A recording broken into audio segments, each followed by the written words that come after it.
عزاداری و تعزیہ داری کا سلسلہ کچھ اس طرح سے شروع ہوا کہ حضرت سید امیر محمد مکی کی پشت سے ایک بزرگ ولی حضرت سید محمد شریف المعروف مورشا کی ولادت 10ویں صدی ہجری میں سید سلطان شاہ کے گھر میں ہوئی۔ سید محمد شریف عرف سید مورشا اپنی ابتدائی عمر سے ہی غم حسین میں اشک بار رہا کرتے تھے، اور انہوں نے مجلس و عزاداری حضرت امام حسین علیہ السلام کو اپنا مقصد حیات بنا لیا تھا، اور اسی مودت حضرت امام حسین علیہ السلام میں ہونے کی وجہ سے انہوں نے ہر سال پیدل روزہ حضرت امام حسین علیہ السلام کی زیارت کرنا اپنا نصب العین بنا لیا۔ اس سفر میں وہ اپنے ساتھ دوستوں کو ہمیشہ رکھتے تھے، جن میں سے ایک کھبڑ فقیر تھے۔ اس طرح یہ سفر کربلا کا سلسلہ چلتا رہا، اور آخر کار سید مورشا جب ضعیف العمر ہوئے تو روزہ حضرت امام حسین علیہ السلام پر عرض گزار ہوئے کہ یا مولا، اب مجھے اجازت دیجیے کہ میں یہاں کربلا میں تا حیات قیام کروں۔ ان کی اس فریاد کے جواب میں عالی مقام حضرت امام حسین علیہ السلام نے فرمایا کہ اے فرزند، تم نے ساری عمر میری زیارت کے لیے وقف کر دی، اب ہم آپ کے شہر روڑی میں آپ کے مہمان بن کر آئیں گے اور تا قیامت آئیں گے۔ یہ بشارت ملتے ہی سید مورشا نے خاک کربلا کو الوداعی بوسہ دیا اور سفر کے لیے تیار ہوئے، اور اپنے محبوب آقا حضرت امام حسین علیہ السلام کی میزبانی کی خوشی میں منزلیں طے کرتے ہوئے جلد اپنے شہر روہڑی پہنچ گئے، اور وہ بشارت کا ذکر اپنے دوستوں، ساداتوں، بزرگوں کو سنایا اور بڑے اشتیاق سے محو انتظار ہو گئے۔ اس طرح کچھ ہی عرصہ بعد ملک عراق شہر کربلا سے 2 بزرگان سید مورشا کے پاس آئے، اور ان 2 بزرگوں نے اپنا تعارف کراتے ہوئے بتایا کہ ہم بنی اسد قبیلے کے افراد ہیں، اور ہمارے خاندان کے پاس میدان کربلا سے ملے ہوئے شہداء اہل بیت کی کچھ متبرک امانتیں موجود ہیں جو ہمارے آباء و اجداد کو ملی تھیں جب ہماری قوم نے شہداء کو دفن کیا، اور وہاں سے انہیں یہ امانتیں حاصل ہوئیں، اور اب ہمیں حضرت امام حسین علیہ السلام کی جانب سے یہ بشارتاً حکم ہوا کہ وہ امانتیں آپ کے حوالے کریں۔ اس طرح ان 2 کربلا سے آئے ہوئے بزرگوں نے وہ امانتیں سید مورشا کے حوالے کی، اور تعزیہ کربلا کا نقشہ پیش کیا، اور کہا کہ یہ وہی نقشہ ہے جو ہماری قوم نے مزار اطہر حضرت امام حسین علیہ السلام پر سب سے پہلے سائے کے لیے بنایا تھا۔ یہ دونوں بزرگان کچھ عرصہ روڑی شہر میں سید مورشا کے مہمان رہے، اور تعزیہ کربلا کے حوالے سے کچھ اور بھی راز ان کے گوش گزار کیے، جن میں وقت اور دن کا بھی تعین تھا۔ ان 2 بزرگوں میں سے ایک کا یہیں انتقال ہو گیا، جن کا مدفن سید مورشا کے مزار کے برابر مسجد عراق روڑی میں ہے، اور عراق فقیر کے نام سے مشہور ہے، اور دوسرے بزرگ کچھ عرصہ بعد واپس کربلا عراق روانہ ہو گئے۔ یہ ساری امانتیں اور احکامات ملنے کے بعد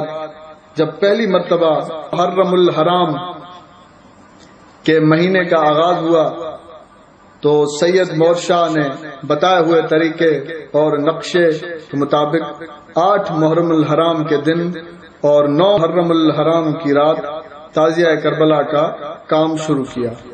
اور حکم امام کے مطابق علاقے کے مومنین کو دعوت بھیجی گئی کہ صبح نماز فجر سے پہلے تعزیہ کربلا معلّہ برآمد ہوگا۔ اندر مسجد کربلا شریف میں سید مورشا اپنے رازدار ساتھیوں کے ہمراہ پردے میں بحکم امام تعزیے کے کام میں مشغول رہے۔ اور مسجد کے باہر مومنین ساری رات گریہ وزاری کرتے رہے۔ جس وقت یہ تعزیہ کربلا کے برآمد ہونے کا وقت ہوا تو تعزیے کے راستے میں سے تمام شمعیں گل کی گئیں اور مومنین نے یا حسین کی صداؤں میں تعزیہ کربلا کو اپنے کندھوں کو اٹھا لیا، اور آج تک یہ سلسلہ اسی طرح جاری ہے۔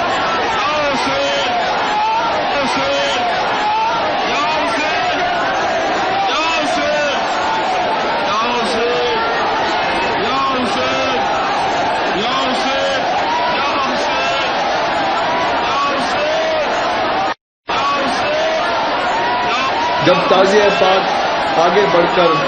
اس وقت کے باشرع عالم غوث و متحد حضرت سید حیدر شاہ حقانی کے آستانے کے نزدیک پہنچا تو ان کے کانوں پر یا حسین کی صدائیں آنی شروع ہوئی، تو وہ اپنی عبادت چھوڑ کر اپنے بیٹوں سمیت باہر آئے اور تعزیہ کربلا معلیٰ میں حضرت امام حسین علیہ السلام کی زیارت سے مشرف ہوئے اور نور امامت کی تجلی دیکھ کر والہانہ انداز میں اپنی ابا اتاری اور تعزیہ پاک سے کندھا دیا اور گریہ کنا ہو کر عرض گزار ہوئے کہ یا امام پاک، آپ میرے قریب سے گزر کر جا رہے ہیں، میری دعوت قبول فرمائیں۔ جس کے جواب میں حضرت امام حسین علیہ السلام نے حضرت مورشاہ کی طرف اشارہ کیا کہ ہم ان کے مہمان ہیں اور آپ ان سے رجوع کریں، اور پھر مورشاہ نے فرمایا کہ ابھی ہماری خبر فقیر کے آستانے کی طرف روانگی ہے، شام کو آپ کے مہمان ہوں گے۔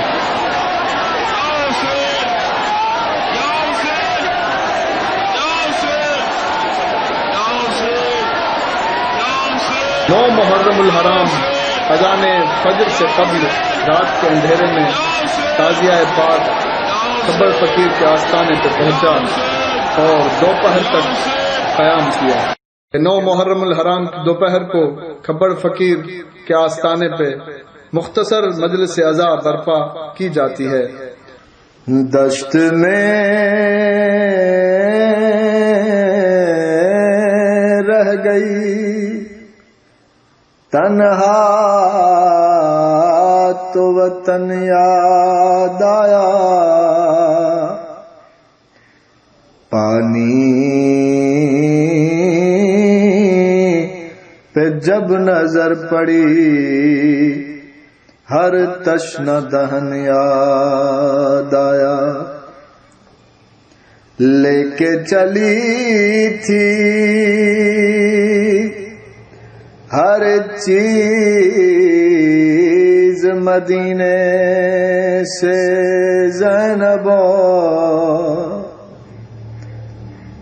بھائی کی لاش پہ پہنچی تو کفن یاد آیا۔ بعد میں روایت کے مطابق سید غلام میرا شاہ بن سید پیر دن شاہ اپنے آبا و اجداد کی طرح دعا پڑھتے ہیں اور تعزیہ کربلا کے جلوس کا آغاز ہوتا ہے۔ سورہ فاتحہ و بجناب سید الشہداء و جميع شہداء کربلا۔ بسم اللہ الرحمن الرحیم، الحمد للہ رب العالمین، الرحمن الرحیم، مالک یوم الدین، ایاک نعبد و ایاک نستعین، اهدنا الصراط المستقیم، صراط الذین انعمت علیہم غیر المغضوب علیہم ولا الضالین۔ بول مومنو یا حسین۔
تعزیے کو کاندھا دینے والے روڑی،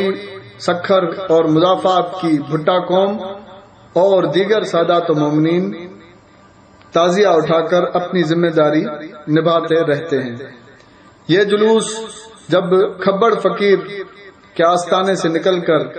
باہر شاہی بازار میں پہنچتا ہے تو پہلے سے موجود 2 تعزیے، ایک شہروں والا تعزیہ جو شہزادہ قاسم سے منسوب ہے اور دوسرا 2 دستار والا تعزیہ جو شہزادہ علی اکبر علیہ السلام اور شہزادہ علی اصغر علیہ السلام سے منسوب ہے، جو کہ سید علی نقی المعروف سید نور مولا شاہ کی درگاہ سے لائے جاتے ہیں۔ اور پھر یہ تینوں تعزیے مل کر جلوس کی شکل میں آگے اس طرح بڑھتے ہیں کہ اس جلوس کے سب سے آگے سید مور شاہ کی درگاہ سے لایا ہوا علم حضرت غازی عباس ہوتا ہے، جس کے پیچھے خوبصورت پھولوں سے سجے ہوئے بڑے بڑے علم پاک روڑھی، سکھر اور ان کے مضافات سے آئے ہوئے قطار میں چلتے رہتے ہیں۔ ان کے پیچھے سبیل و نیاز حضرت امام حسین علیہ السلام کے اٹھانے کے لیے گاڑے ہوتے ہیں، جو جلوس کے سارے سفر کے دوران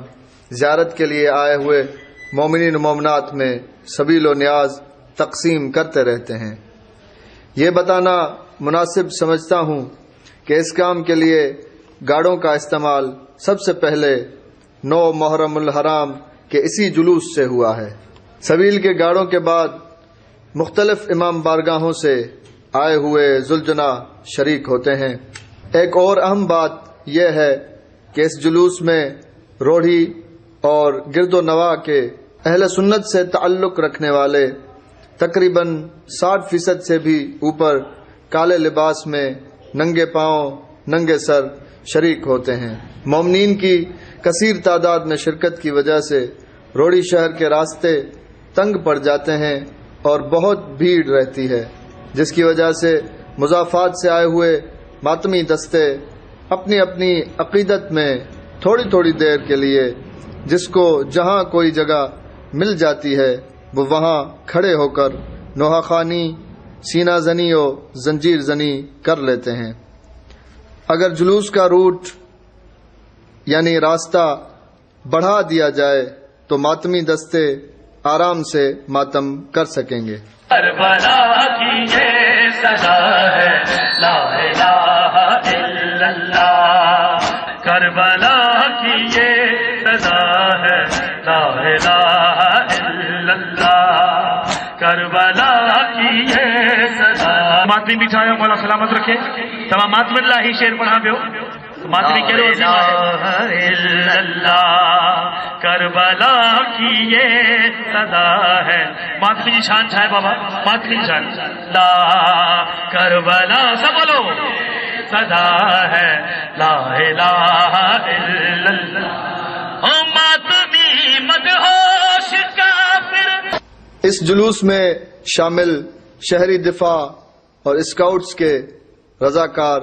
زخمی یا بھیڑ کی وجہ سے بے ہوش مومنین کو اٹھا کر جلوس کے ساتھ ساتھ چلتی ہوئی ایمبولینسز یا اسکاؤٹس کی کیمپوں تک پہنچاتے ہیں، جنہیں جلد طبی امداد دینے کے لیے ڈاکٹر اور دیگر عملہ موجود ہوتا ہے۔ تعزیوں کے آگے ایک مخصوص گلابی علم ہوتا ہے، جس کے بعد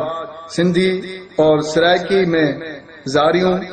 یعنی پرانے مرثیے پڑھنے والے نکارہ، ڈھول اور شہنائی کی ماتمی دھنوں کی گونج میں مرثیے پڑھتے ہیں۔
اور عزاداروں کا ہجوم